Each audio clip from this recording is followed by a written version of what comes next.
Pacific University on 790 ESPN. The Sunburst Sports Show and 790 ESPN. Thank you guys for listening. We have a great show lined up for you guys tonight. Very excited about it. I'm your host, Paul Meadors, live here at the ESPN Fresno studio on Palm Avenue, just across from Bullard High School. This is a show about Fresno Pacific University athletics and pure FPU athletics. This week we're going to be talking about men's water polo. Don't know much about water polo besides what you saw in the Olympics this past summer. Don't worry, we got you covered. We're going to find out answers that everybody is wondering. Do players really tread water the entire time they're in the pool? What's the best way to describe the game? How rough does it really get underwater? Find out those answers and much, much more. We're going to hear it from the captains, Pietro Cattano, all the way from Texas, and also coaches water polo at Clovis West High School. We got Forrest Gray from the San Jose area, so from up north, and a couple local kids, Luke Young from San Joaquin Memorial and Chase Hamas from Sanger, California. And obviously those two teams are in the CMAC, so we got some fun stories lined up for you guys to hear. Excited about learning more about water polo and Fresno Pacific University. During both sessions, we also have Coach Bryan Suhovy. Excited about hearing stories from him. Guys are waiting right now in the waiting room here at the ESPN studios. And we do a recap of the events that happened at Fresno Pacific University. And to do that, we got Pablo Zubieta, who's a part of the show. So Pablo, take it away. What do you got? Thanks, Paul. So for this past week, starting with volleyball, they had an impressive week in Hawaii, going 2-1 in games. In their first game, they came back from 2 sets down to beat Hawaii Pacific 3-2. Captain Cambria Waits had 51 assists, and McKenna Hughes recorded 31 digs. Against nationally ranked 7th Chaminade, they lost in a 5-set thriller. Redwood High's Mia Gilchrist led the team with 16 kills, and Madison Gurnias had 8 blocks. Then, in their final game against Hawaii Hilo, they won 3-1 in a tight encounter. Hoover High's Michaela Smith had 11 kills for the Sunbirds. McKenna Hughes, throughout the 3 games, would total 75 games, and this got her the PacWest Defensive Player of the Week. Congrats to McKenna. Men's and women's soccer wrapped up their Hawaii trip with tough losses to Hawaii Hilo. On the men's side, they recorded 7 shots and had 4 corner kicks but could not capitalize. On the women's side, they went up against the 21st team in the nation. Goalkeeper Monique Nervaez had 7 saves for the women. Women's basketball had their first official game of the season in an exhibition against Fresno State at the Save Mart Center. They lost 72-46 but showed plenty of promise. 5th-year senior Bree Hurd from Kerman High led the team with 11 points. Central High's Jayla Green had 9 points and 4 rebounds, and Anissa Rilo put up 7 points and grabbed 3 rebounds. Men's water polo dropped a couple of close WWPA conference games against Concordia and Biola. In the loss against Biola, senior Eugenio Maldonado led with 3 goals and an assist, and Christian Clark had 3 goals as well. Against Concordia, Clovis West Chris Andino was the team leader with 3 goals and an assist. And finally, the women's swim team were in action against Alaska against Alaska Fairbanks. Charlotte Wilbers grabbed a gold and 2 silvers, and Jillian Lambert grabbed a gold in the 50 free.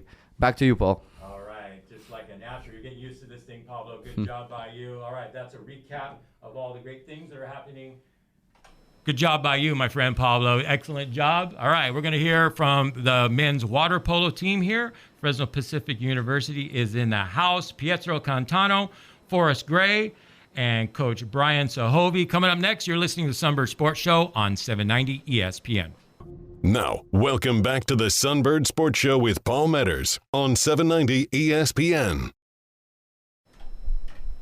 All right, welcome back to the Sunbird Sports Show on 790 ESPN. We got a couple players here, and obviously Coach Bryan Suhovy. We got Pietro Cattano and Forrest Gray in the house right now. Excited to talk Fresno Pacific University men's water polo. Thanks for joining us, guys. Really looking forward to this. Thanks for having us. Thank you. Yeah, thank you for having us. All right, so, we were talking about the weather, temperature, time change, right? I'm still not used to the time change. We were talking about that at school. It's still throwing us off. Like, water polo and in the pool, does it matter, Coach, like what the weather's like? You mentioned, hey, no matter what, snow, sleet, rain, or lightning, you gotta cancel it. But does the weather have any effect on water polo? The rain can hinder our vision a little bit.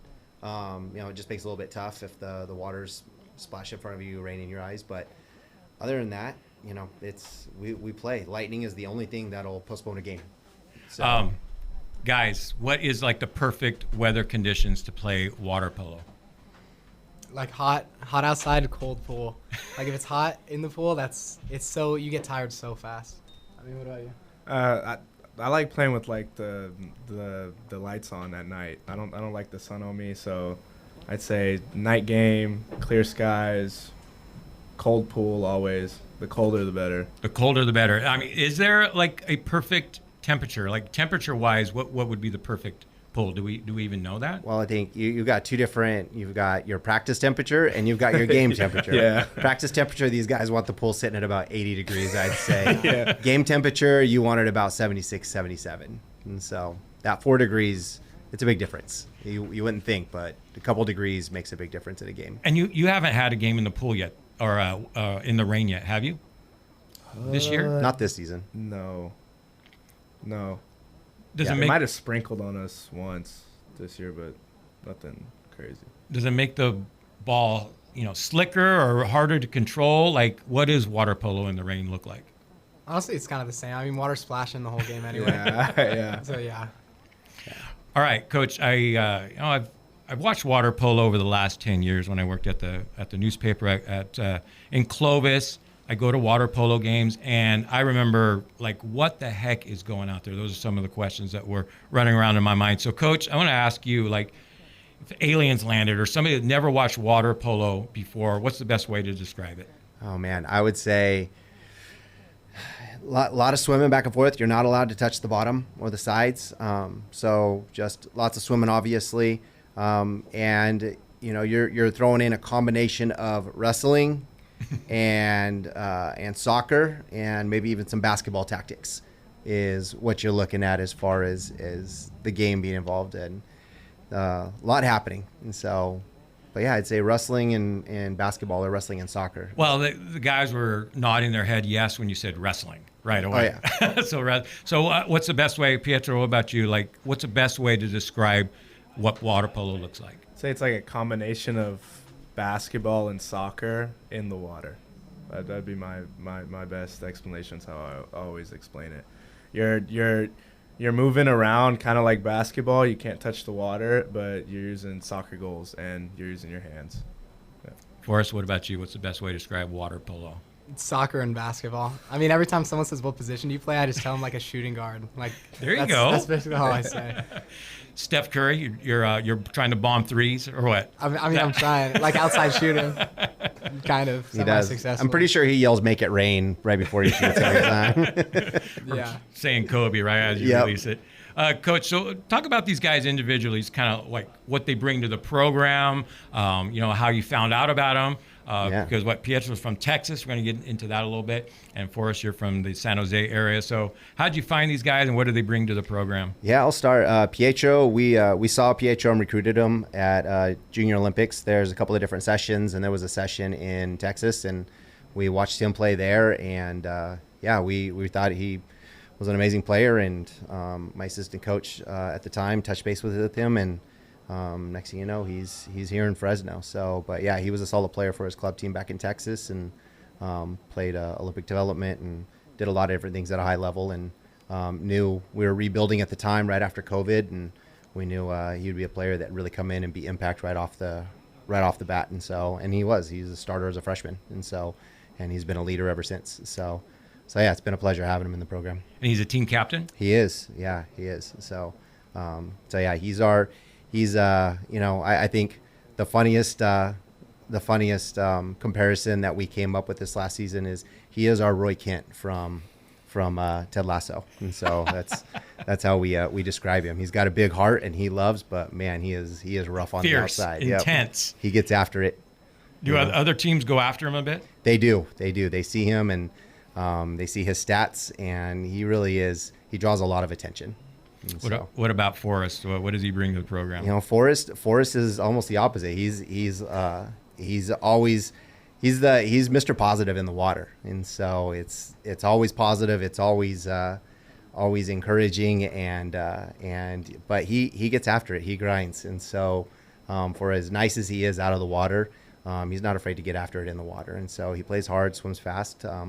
But yeah, he's definitely the guy that is always encouraging guys and pushing them. And funny story with him, the reason I got in touch with Forrest is my wife and his aunt are cousins.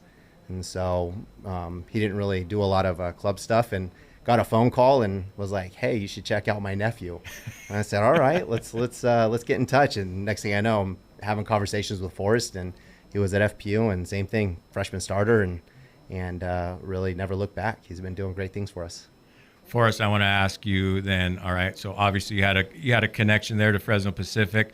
When did you start swimming? When did you start like getting into the pool? And when did water polo become serious for you? So I played baseball my whole life, and I started, I don't know, like 5 years old, and up until high school, I was like a 3-sport athlete, and I didn't know what to do with fall because I did like cross country in middle school, and that was like it, but I really did not want to do that. It was kind of tiring, so we chose water polo, and I mean, you could kind of throw, I don't know, I mean, you throw with your arms, so I mean, it was kind of like baseball, so we chose that, but I started getting like more serious about it during COVID because I kind of had to pick between baseball and polo, and yeah, like there was a bunch of club opportunities for polo and less for baseball, so we were going, like with shutdowns in California, we were going to like Utah and like Los Angeles to go play tournaments, so opportunities just kind of opened the door there. Or God. Yeah. Well, okay, so would you call yourself a late bloomer then, like as far as playing polo? Yeah, I never did like swim or anything before that, so freshman year was when it kind of started. Yeah, I mean, how old are you? That's Sorry, crazy. Forrest is faster than me, and I've been swimming since 3. That's no fair. All right, so we got a baseball guy playing water polo. Was it just natural for you just to to grab the water polo ball and be able to fling it like a baseball? Yeah. I mean, yeah, it's a bunch of the same mechanics and stuff. It was just hard to like tread above the water. I mean, I didn't really know any of the strokes. I didn't know butterfly. I think I learned like butterfly. I learned a flip turn like this off season. So that's been a game changer. But yeah, it was hard. So Pietro, so this guy swims faster than you, right? And Sure. and he was a late bloomer. But what about you? Like, did you start off in the pool? When did you take water polo serious? Yeah, my parents threw all 4 of us in the pool at an early age, so I've been swimming since forever. But I hated it. I absolutely hated swimming. So I know one time I got out of practice. I was 11, and water polo was practicing after us, and my mom was like, "Are you interested?" And I was like, "Yeah." So she threw me in there, and then ever since that first practice, I fell in love with the game. So I've been doing it since about 5th or 6th grade. So is water polo in Texas pretty big? Like, obviously you think football, maybe even baseball and basketball, but you don't think polo in Texas. Yeah, when I started, it was not that big. Now it's grown really big. Now it's my last year of high school, it wasn't UIL yet, which is the same as like the CIF here. So it wasn't really recognized as a sport, as a varsity sport. It's like kind of a club thing. But now it's varsity. They have state championships. It's all very, very legit, very real. So yeah, it's growing. Did I read it right? Did you play like in a state championship in Texas? I did. I played my senior year in the state championship. Did you guys win it? No, we lost. But how'd you do in that championship game? I did pretty good for the first half. I didn't finish the game. Is that typical for him, right? You don't have to go into that story, obviously. For his first couple years, it was typical, but I'll tell you what, Pietro has grown so much in this last year. And he made a promise to me this summer. He's like, "Coach," he goes, "I'm going to be in every game this season." I said, "All right, I'm going to hold you to that." And he has finished every game, and he has kept it together, and he's been a true leader in the water. So I've been really proud of him this season. All right. I like hearing that. So what position are you playing? This year is more like utility. I was, the first 3 years he threw me at guard, center defender, and I kind of play a little bit of that this year. I've been playing 1-2, 4-5, a little bit everywhere this year. Yeah. 1-2 is kind of the left side of the pool. 4-5 is kind of the right side of the pool. So really, he is a true utility player. We can put him anywhere, and he'll he'll be impact anywhere we put him in the pool. A true team player. Yep. All right, I do have another question. I want to start with you, Pietro, on this. With just describe what it's like. Let's say you're defending really hard, or someone's defending you really, really difficult. How, like, position-wise, like, what are you trying to get? You're trying to get leverage. You're trying to get lower, higher. I mean, I'm a novice at this, so like from your perspective, what's really going on in the water? How are you defending? Yeah, when you're in set or even guarding set, I've always been taught, like, stay low, and because if you play up high, they're just gonna kick you out and get excluded or call an offensive. So, yeah, stay low. There's a whole lot of suit grabbing to keep yourself low and draw their hips out, because we teach if you want to keep your hips up on the surface. If your hips drop, you lose. That's what I teach my JV kids at Clovis West. So if your hips drop, you lose, especially on defense. If you drop your hips, you're done. You're already lost. Forrest, how about your position? Because you like to score goals, right? So what's your mindset like, or what are you trying to position your body? I mean, just trying to get my, like, as far as in the water, you want to be closer to the cage. So trying to be between you and the, like, on defense, stay between the person you're defending and the cage. But then, like, you want the opposite as, like, offense. So I'm trying to get in front of the cage, in front of the defender to get position to get the ball. So. Yeah, that's where the refs give you a bunch of calls anyway. So, all right, talk to me about the refs, Coach. Like what can you get away with? You know, if you think basketball, right, a foul, right? You think water polo, there's fouls. So, like, as a coach, how far are you teaching your players? Like, what type of techniques? Man, I got to be careful about how I answer this if there's any refs listening out there. But, you I don't know. My philosophy sometimes might be a little bit different, but I am very much about, the integrity of the game. But every coach, we look for ways to challenge the rules and find ways that we could. It's in water polo, it's called advantage. We're trying to find ways that we can create an advantage. And so, even as the rule book states that, you can get in trouble for grabbing and pulling and holding, but there still is a lot of that happens. I mean, it really is like judo. And I've, in fact, in years past with younger players, I've had judo instructors come in and actually work with players on just grappling and how to break holds with wrists and how to use momentum in their favor. And so, you're really looking to position your body and put yourself in a position where you can attack the cage, you can find space to shoot or to pass.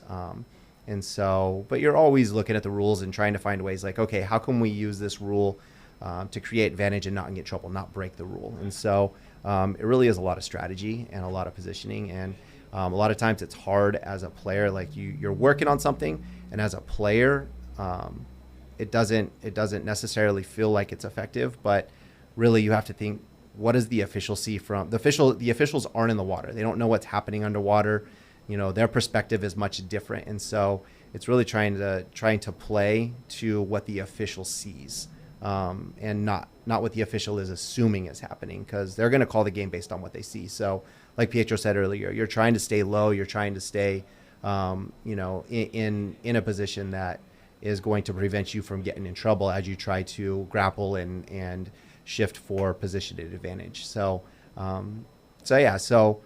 we find ways where we can kind of push the limits and get away with things. And there's, some wrist grabbing and suit grabbing. It happens, and it's just a part of the game. It's the nature of the game. And, but you really want to keep it, keep the integrity of the game intact. You don't want to get dirty and gross and do things that, really aren't going to be fun and just cause people to be upset. And so you really do try to do it, in a healthy way and keep the game fun, keep the game flowing. Well, you just basically described basketball as well, right? Very true. Right? Yeah. There's different ways to go up and challenge a player, right, without fouling him. So you try to take it right up to the limit. Yeah, great answer. Forrest, I want to ask you, like, are you a junior? I'm a junior. You're a junior. All right. What's been like your favorite play so far? Like in the water, like defensive, like is there some goal that, like your favorite goal that you've ever created, or maybe a defensive play where you helped your team to win? I remember. I mean, we were playing Laverne, and like we were down by one with a couple seconds left, and like we drew up a play, and I was able to score and put us into overtime, and we eventually won. That was like really good for us and like our confidence going into like the later games in that tournament. But I remember that being like the most electric because there was a bunch of people there. So for some reason there was a bunch of people like at this random tournament game, and it was really like loud and everyone got kind of hyped. So Forrest is a crafty player. I'd say he's a little bit of a, I'd say kind of a LeBron where he can shoot from the outside. Sorry if that comparison offended you. No, I like that. I love LeBron. No, he's kind of like he's a threat from the outside, but he can also take it to the he can take it to the boards. And so once he gets inside, I don't know how he does it sometimes, but that ball will get passed to him when he's holding a position in front of the cage, and there'll be 3 guys crashing onto him, and next thing we know, that ball's in the back of the net. And we have to go back and watch a video to figure out how he did it. And so, he's just a really crafty, he's fast, he's quick. And so, but he can play both outside and inside. And so, a lot of plays, we'll use him as kind of we'll use Pietro as a decoy, and they'll all follow Pietro, and then we get the ball to Forrest and usually create some really good opportunities with that. Look at you, Pietro. Giving it up for your teammate, man. That is a true team player. Do you got a favorite play that you can think of? That same year, I think like a week later, I hit a game-tying goal against McKendree, and that was fun. I think that same year it was when G hit the that was freshman year. The overtime. Freshman year. Yeah, overtime. I'll give it to G. That was my favorite moment of all time. G hit a crazy backhand with like 2 seconds left to put us in sudden death with Chapman and a team we really didn't get along with. So and then we ended up beating in overtime. G, and that was definitely my favorite moment. That's awesome. All right, we got a couple minutes here, boys. All right, so Forrest, what's your major? What are some of your favorite classes maybe at Fresno Pacific University right here? And like what career would you like to go into? So I'm a marketing major right now, and then with a minor in Christian leadership. But I really want to go into teaching and like teach social sciences. So far my favorite like social sciences like history and like econ and that stuff. But right now like history, I'm taking like modern history with one of our teachers. It's so fun. Like the history teachers, I think they're just the best. They're not boring to you. They're not boring. Like they love their job and their passion. Like it like makes me passionate. But it's definitely my history classes, and then like some of my Christian leadership classes I've taken. Those are really good too. Awesome. All right, Pietro. What about you? What do you love about Fresno Pacific? I'm a pre-health major and I'm minoring in philosophy. And favorite. Sounds easy. Sarcasm. My favorite class is probably bioethics, just because it's not boring. Like he gives us a case and we have to sit there and discuss and figure out what we would do in that situation, and it keeps me awake. So you returning to Texas, or are you going to stick around here in California? I don't know. The plan was to return, but my Clovis West boys are begging me to stay, and it's really hard to just tell them no. So you must be a good coach then if they want you to stick around. Yeah, all right. Probably. All right. Well, anyway, you've done a fantastic job. Both of you guys have this season. Great stories from you guys. We're going to hear from a couple other guys, Luke Young and Chase Hammis. They're coming up next. Thank you guys for coming on. It's been a lot of fun. Thank you so much. Thank you. All right, we'll take a break, and you'll hear more from the Sunbird Sports Show on 790 ESPN. Welcome back to the Sunbird Sports Show on 790 ESPN. Welcome back to the Sunbird Sports Show on 790 ESPN. I am your host, Paul Meadors, live here at the studio across from Bullard High School, talking Fresno Pacific University athletics. We're talking to the men's water polo team. Just had a really good conversation with a couple dudes, Pietro Cattano and Forrest Gray. They did a great job explaining a little bit what water polo is really like. It's not, I don't know, I don't want to say it's not a mainstream sport, right? But it's a sport that is getting more popular. We were just talking off air about the popularity of water polo. We saw it a lot in the Olympics. Right now we got Luke Young from San Joaquin Memorial and Chase Hammis from Sanger. A couple local boys, so excited to hear about their journey to Fresno Pacific University. So, Coach, is like polo becoming more popular? Is it expanding?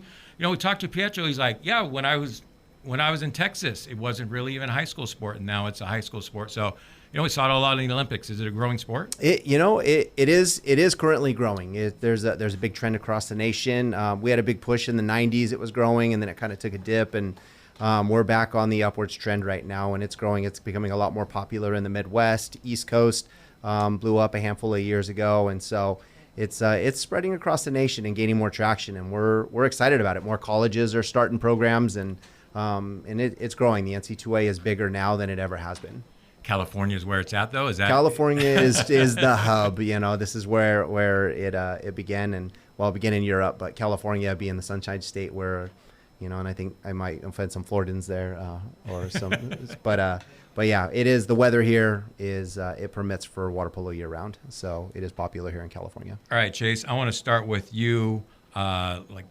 You're the goalie, right? So yes, I was asking you off air too. Did you start off by swimming? And you're like, no, not really, because goalies don't swim that much. So how did you start playing water polo, and what's your journey been like?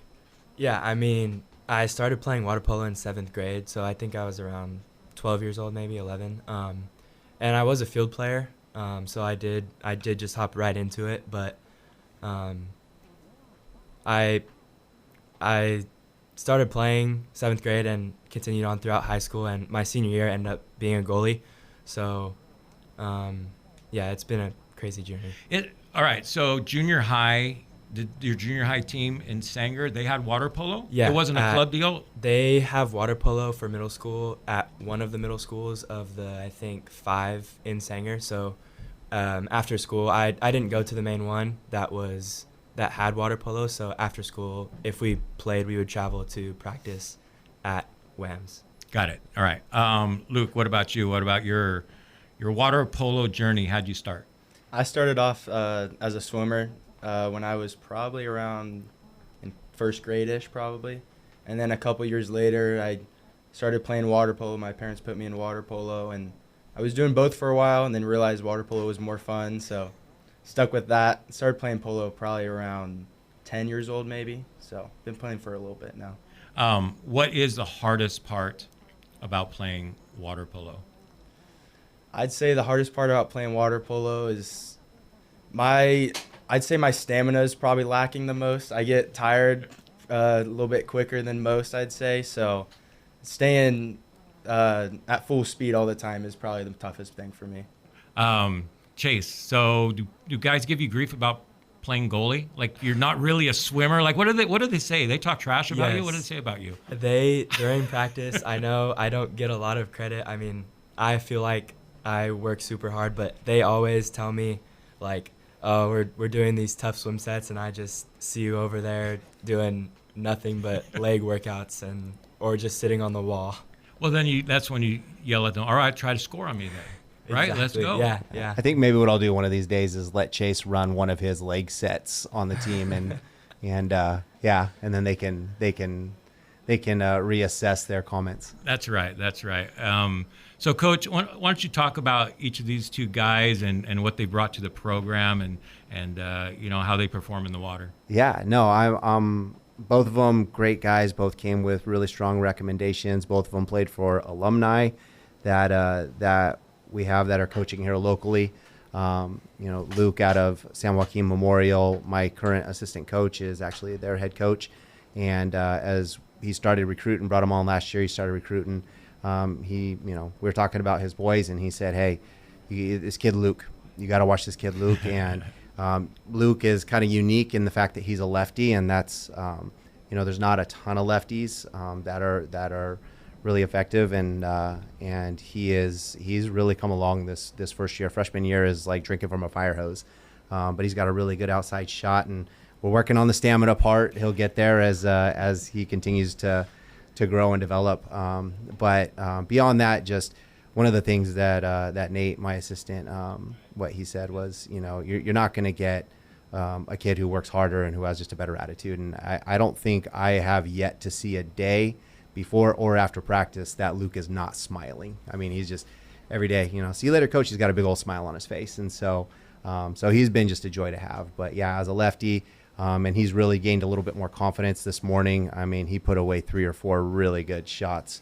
And even Pietro looked at him and said, Luke, man, you got to start shooting more. And so we're excited with him and how he's going to develop. And Chase, same thing. I got a phone call from one of the very first kids I ever recruited. He's the coach at Sanger, and he said, "Hey, you got to look at this goalie I have, Chase." And I said, "All right, let's take a look at him." And so I went and watched a few games, and right away knew, like, okay, we got to get this kid. And so really recruited Chase pretty heavily. And I'm a big Valley guy. I want to get as much talent from the Valley to stick around here and build on that talent. And but I remember, chatting with Micha, the head coach over there, who's not only an alumni but just a good friend, and he just said, you're not going to get a better culture kid either. And so the work ethic is just above reproach, and he is just a stand-up kid. And I was like, all right, and I trust him in what he said, but Chase is here now, and 100%. Chase is just a stand-up guy, and just. Same thing, just always positive, always working hard, never questions, never backs down. He's always getting after it, and he is always challenging himself, even to a point last year. My assistant coach was running a goalie drill with him, and one of our other goalies who finished up, and they were keeping score on who was making better passes. And after the drill was finished, Nate looked at the other goalie and said, "Hey, what was your score?" And the goalie goes, "Oh, I can't remember." From the other end of the pool, Chase is like, this was his score, this was my score. And he was keeping track of both teams, just competitive. And so it was funny. And so, so both of them just stand-up guys. And I'm excited for them to just continue just buying in and building the culture in our program, which is a big part of who we are. Physically, what does a goalie have to go through? What are you looking for? Like broad shoulders, wingspan, big hands? Like, I don't know, Coach, explain, or Chase, like, What are the physical attributes that you like in a goalie? There's a lot of coaches. They look for height. They look for 6'8". They want guys that are going to cover as much of the cage as possible. Me, if a goalie has height, that's after more than 20 years in the Valley, 6'3". Precision Civil Engineering is not slowing down. Look Their at divisions how they read the game, how they anticipate their reaction, their the speed of which they move in the cage, and the balance on their legs. And Chase had all of those. He's not the biggest guy. He's not a 6'8" goalie, but you would think that he's 6'8" with how well he covers the cage. He's just extremely mobile, moves left and right really fast. He anticipates really well and just reads the game really well. And so even though he's not the biggest guy, he's making saves that, we're wondering how he got there. Chase, is there a save that is your favorite over your career so far? Like maybe a clutch save late in the game, or maybe a save that man, how did I even do that? There's a play that sticks out to you? I mean, it's always good to block penalty saves, 5 meters. But I would say this year when we went up to UC Merced the first time we played them, it was the fourth quarter, and they were kind of crawling back, but we were trying to put it away, and there was a 5 meter called, and I saved it, so it was pretty exciting. So are you guessing, right? Or are you just trying to pick up information throughout the game? Maybe the coach is yelling at you, "Hey, this guy likes to go high and wide." What's going through your mind in those situations? If you're big enough, you can just, once the whistle's blown, you have to be lined up on the post before the whistle, but after it's blown, you can go out as far as you can. So I like to go out as far as I can, because even though I'm kind of short, I do have a pretty long wingspan. But some of the times I do have to guess, because collegiate players, they can put it away in the corner. Yeah. So, Luke, is there a certain play out in the pool that you remember? No, I mean, as freshman, I'm still into my minutes, so I get to watch a lot of the game. I get to watch a lot of Chase too. So I'd say my favorite part of the game is probably watching Chase make the saves, because every time he makes a good save, he gets real hyped, and he gets the team really hyped. Well, Coach is saying, right, you're making shots. This morning? Everyone's like, take some more shots. Luke, let's go. Mm-hmm, yeah. Be aggressive. All right.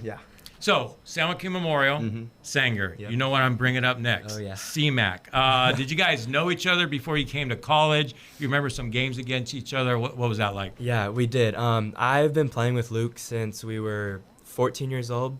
We played for the same club as well, so I played with him during winter and summer seasons.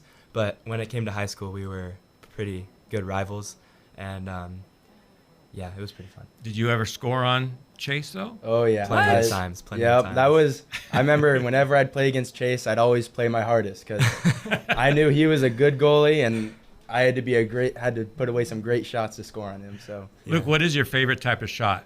Like shooting on goal, where do you like to place it? Where do I like? I don't know. I'd say spot? I'd stick to skips more. I feel like they're a little bit more unpredictable, especially if the goalie goes high. You can keep it low, or if they try to go low, you can skip it up high. So I'd say I probably stick to those a little bit more, but I can hit some corners too every now and then. Is that your favorite thing to do? Is to make the goalie look stupid, right? Looking high and skipping. Is that a big thing in polo? It is fun when they go up real high and you just sneak it right under their arm. They get all mad at themselves, and it makes you feel good sometimes. Yeah, because I think that's one of the biggest things I preach to my goalies is the ball doesn't go low near side. Yeah. And so we don't let it go. No. All right. So next game is when, Coach? We Saturday, play right? this Saturday. Yeah, senior game, 5:00 at Sunnyside High School, and it's our last home game. So. And your home pool is Sunnyside High School. Yeah, we use the aquatic center there. Great facility. The administration there is awesome with us, and the coaching staff there is awesome with us. And so we've been there since we started the program, and really nice facility, all deep, 30-meter pool. We dropped the floating cages in, and everything's NC2A regulation. And so, yeah, we have a great time there. Boys, I want to ask you, obviously you're kind of just starting out, right? So Luke, you're a freshman. Yes. And Chase, you're a sophomore? Yes, sir. Right on that. You guys have some favorite classes so far, or are you guys just kind of like finding your way with what your major is, or you guys settled on anything so far? I mean, I'm a kinesiology major, and so far this semester I really liked, I'm really liking sport first aid. It's one of the first actual athletic training classes that I'm taking, and we're learning a bunch of different skills that athletic trainers do in that career field. And then another class I really liked was it's a biblical class last year, Jesus and the Christian Community. We went through the book of Matthew the whole semester, and I think it really helped me walk me through my journey in faith. That's awesome. I think I had that very same class when I went to Fresno Pacific in the early 90s, so it still stands. So yeah. I'm happy that you're taking that class. All right, Luke, what about you? What are some of your favorite classes? You guys stole my answer. I'm freshman. I haven't taken that many classes yet, so I was going to say JCC was also my favorite class because I'm pretty big in my faith, and the teacher makes it fun. It's not just like you go through it. The teacher makes it engaging and fun, and you learn a lot about the book of Matthew, so it's pretty good. Do they still have you read a book called The Upside Down Kingdom? No, that's not a book. So. All right, so that was on the list when I went to college. That was one of the big discussion books we had. All right, I got one more question for you two guys before we're going to bring in the other guys. We got some questions from Enzo here from the I think the women's water polo team has some questions. All right, so what would be your ultimate like post game meal? After you guys play 2 games in a day sometimes, right? Sometimes, yeah, 2 games. So, yeah, these guys are pretty hungry after. Yeah, what do you like to grub on after games? I know, especially after home games, as a team, we love to go to Cane's right down the street.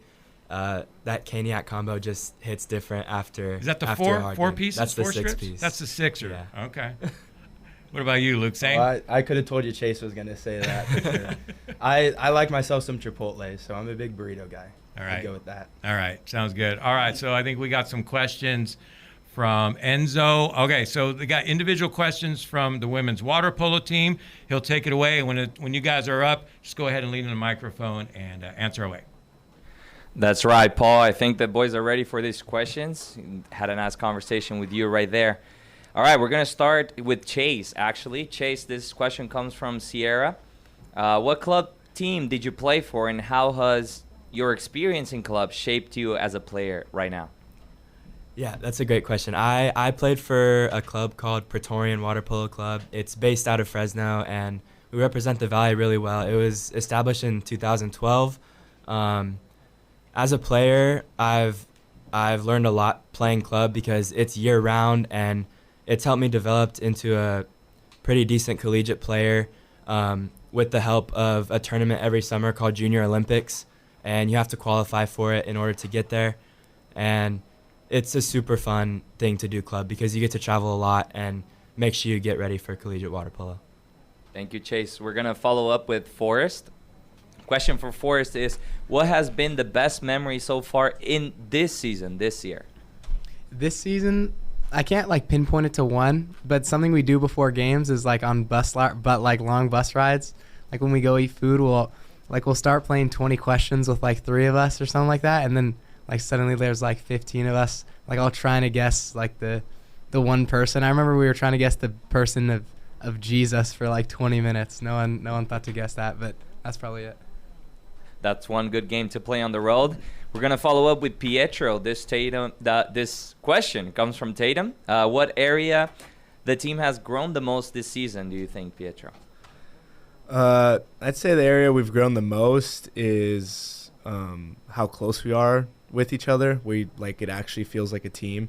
In the past, everyone would be, they'd have their own groups of like 3 or 4, but this year, like, everyone gets along and it really feels like a team. Nice. Next one goes for Luke, also coming from Tatum. The main noticeable difference between high school and college play, what do you think? I would say that the main difference is probably that collegiate players definitely are a lot faster swimmers and they don't tire as easy. In high school, I mean, people would get tired after one play and you'd be beating them up the pool every time, but they don't seem to get as tired as quickly now. All right, we got one last one. This one goes for Bryan. What are you the most proud of this season from this group of guys? I really challenged these guys this year with culture and just with integrity and ethics. And these guys really have band together and taken it seriously. And so that's a big part of who we've been in the past years.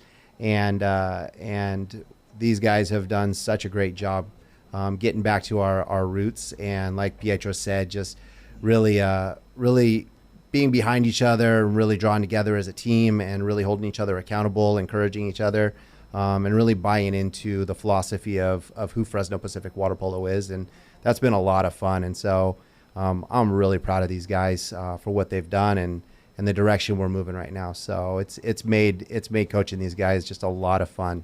So, yeah.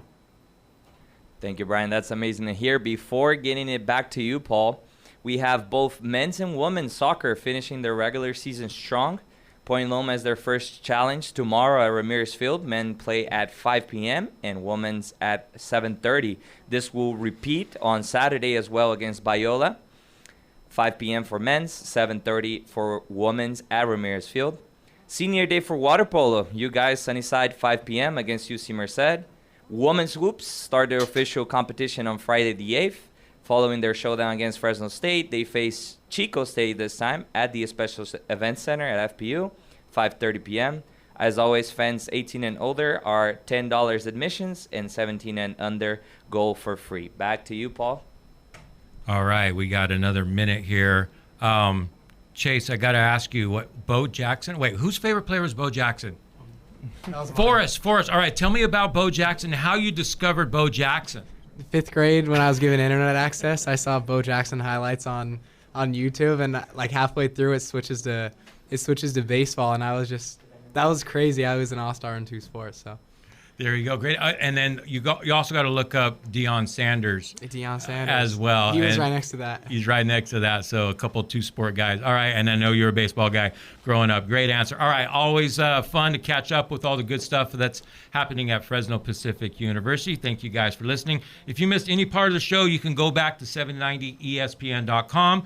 Look under the Sunbird Sports Show, and all the past shows will be right there, and you guys can listen to all the great stories and athletes and all the wonderful things that are happening at Fresno Pacific University. Thanks to Pietro Cattano Forrest Gray, Luke Young, Chase Hammis, and Coach Bryan Suhovy. Thanks, guys, for coming on. Really had a lot of fun.